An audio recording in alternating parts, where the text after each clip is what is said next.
Have verb पर। देखिए, ये जो हैज़ या हैव वर्ब होती हैं, थोड़ा ध्यान से समझना।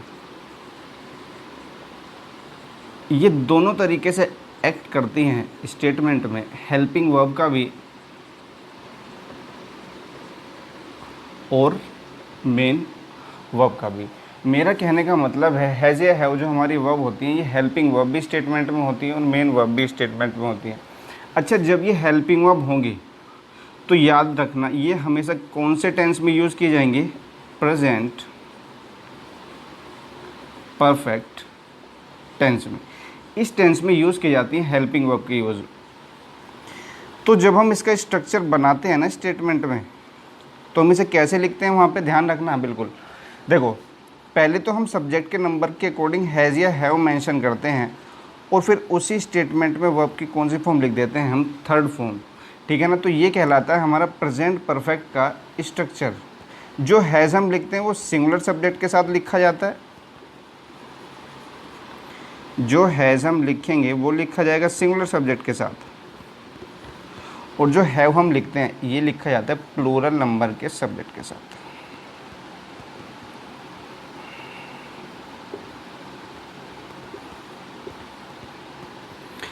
पहला काम, हैज़ या हैव जो काम करते हैं स्टेटमेंट में हमारे, हेल्पिंग वर्ब भी होंगे और मेन वर्ब भी होंगे। जब आप हेल्पिंग वर्ब के बारे में लिखेंगे तो हेल्पिंग वर्ब ये कहाँ पे होंगे? प्रेजेंट परफेक्ट टेंस में। प्रेजेंट परफेक्ट टेंस का स्ट्रक्चर क्या होता है? हैज़ या हैव और वर्ब की थर्ड फॉर्म। अब बात करते हैं मेन वर्ब की। देखिए, जब ये मेन वर्ब होती है तब इसके अपने मीनिंग निकलते हैं। एक तो इसका मीनिंग होता है पोजेशन, रखना। यदि मैं इसके अदर मीनिंग्स की बात करूं तो खाने पीने के लिए भी हम इस हैव का यूज़ कर लेते हैं। इसके अलावा ऑर्गेनाइज जो एक वर्ड होता है ना, ऑर्गेनाइज करना, उसके लिए भी हम हैज़ या हैव का यूज़ करते हैं। वहाँ पे मेन वर्ब बोलती है। जब भी ये मेन वर्ब होगी स्टेटमेंट में तो पोजेशन को बता रही होगी और कौन सा मीनिंग दे रही होगी? Eating and drinking. अच्छा, अब इन दोनों स्टेटमेंट में देखिए, मैंने यहाँ पे लिखा ही हैज़ अ बुक। ये आपको भी पता है कि स्टेटमेंट में एक ही वर्ब दी हुई है, इसके अलावा तो कोई वर्ब है नहीं, तो हेल्पिंग वर्ब तो ये होगी नहीं। हेल्पिंग वर्ब तो स्टेटमेंट में वही होती है ना कि जो हेल्प कर रही होती है मेन वर्ब को। इसके अलावा कोई वर्ब है ही नहीं स्टेटमेंट में, तो यही क्या कहलाएगी यहाँ पे? Main verb. और यहाँ पे इसका मतलब क्या है? पोजेशन, यानी कि रखना। ये यहाँ पे इसका मीनिंग है। अब यदि मैं सेकंड स्टेटमेंट लिख दूँ, मैंने यहाँ पे लिखा I am having lunch now. एक स्टेटमेंट मैंने लिखा है I am having lunch now. तो यहाँ पे हैव का मतलब अब देख लेना, ना तो ये प्रेजेंट परफेक्ट टेंस है और ये जो हैव है यहाँ पे इसका मतलब क्या नहीं है? रखना भी नहीं है। यहाँ पे इसका मतलब क्या है? खाने के लिए, कि मैं भी क्या खा रहा हूँ? लंच खा रहा हूँ। ठीक है, तो यहाँ पे क्या हो गई? हमारी मेन वर्ब। तो जहाँ तक एक छोटा सा डिफरेंस आपके समझ में आ गया होगा कि जो हैज़ या हैव स्टेटमेंट में लिखे जाते हैं ना, ये मेन वर्ब भी होते हैं और क्या होते हैं? ऑक्सिलरी, यानी कि हेल्पिंग वर्ब जो हम बोलते हैं, ये हेल्पिंग वर्ब भी स्टेटमेंट में होते हैं। तो क्लियर हो गई बात। अब एक छोटी सी बात और समझ लो इसके लिए, हैज़ या हैव के लिए आपके ना काम आ जाएगी थोड़ा आगे चल के। मैं यहाँ से इसे मिटा देता हूँ थोड़ा सा।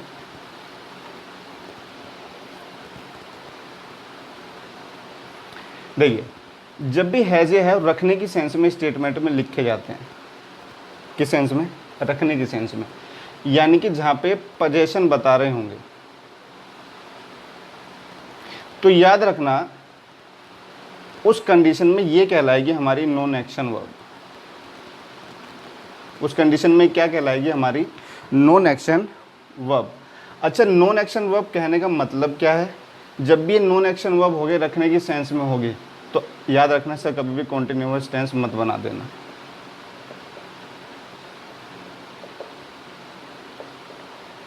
ध्यान रखना, जिन वर्ब्स में एक्शन नहीं होता उन्हें कभी भी कॉन्टिन्यूअस टेंस में नहीं बनाया जाता। यदि मैं यहाँ पे लिख दूँ I am having a book,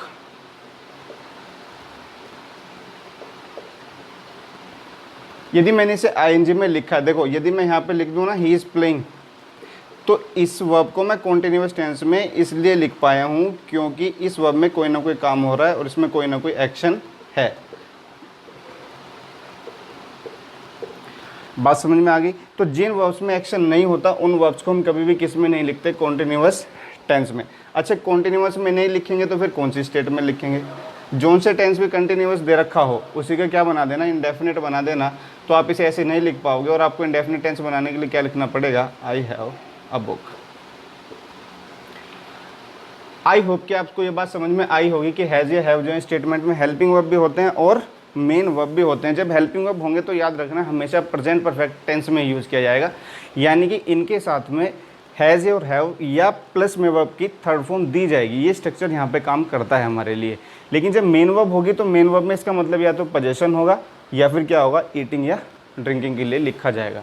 clear है? जब भी पोजेशन के लिए लिखे जाए तो कभी भी किस में यूज़ मत करना, प्रेजेंट कॉन्टिन्यूअस टेंस में। तो एक बेसिक सा डिफरेंस था हैज़ या हैव वर्ब को लेकर। इसी तरह की और भी वर्ब्स हम अपने चैनल पर लेकर आएंगे। ठीक है, सपोर्ट कीजिए, चैनल को सब्सक्राइब कीजिए और शेयर कीजिए वीडियो को ताकि बच्चों तक ज़्यादा से ज़्यादा पहुंच सके। ओके, तो आज के लिए बाय और गुड नाइट।